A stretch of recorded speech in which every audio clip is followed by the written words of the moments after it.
Hello friends, welcome to சமைப்போம் சிந்திப்போம். Andhra style ஜீடிப்பப்பு upma. இந்த உப்புமாக்கு நிறைய கேஷ்யூஸ் சேர்த்து செய்கிறதுனால ஒவ்வொரு ஸ்பூன்லேயும் கேஷ்யூஸ் கடிப்பட்டு செம்மையாக இருக்கும். உப்புமா பிடிக்காதுன்னு சொல்கிறவங்க கூட இந்த உப்புமாவை விரும்பி சாப்பிடுவாங்க. எப்படி செய்கிறதுன்னு பார்ப்போம்.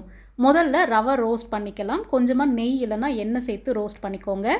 ரோஸ்டட் ரவை வாங்கினாலுமே நீங்கள் கண்டிப்பாக ரோஸ்ட் பண்ணிட்டு தான் உப்புமா செய்யணும். அப்போ தான் ஸ்டிக்கியாக இருக்காது.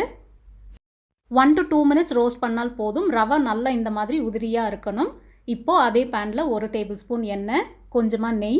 எண்ணெய் நிறைய சேர்த்தாதாங்க இந்த உப்புமா நல்லாயிருக்கும். கொஞ்சமாக கடுகு, பொரிஞ்சதும் உளுந்து கடலைப்பருப்பு, நிறைய கேஷ்யூ சேர்த்துக்கோங்க.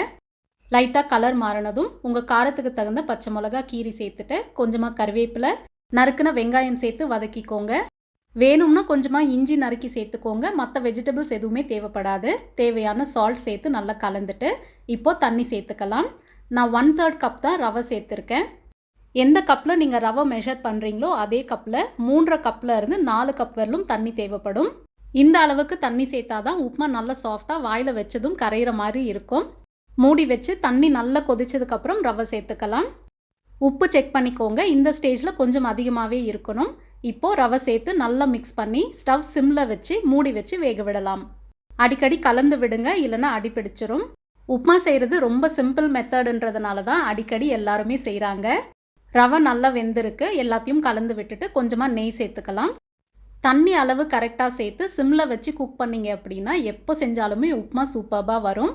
இந்த ரெசிபியை ட்ரை பண்ணுங்கள். நீங்கள் மட்டும் ட்ரை பண்ணால் போதாது, உங்கள் ஃப்ரெண்ட்ஸுக்கும் ஷேர் பண்ணுங்கள். தேங்க்ஸ் ஃபார் வாட்சிங்.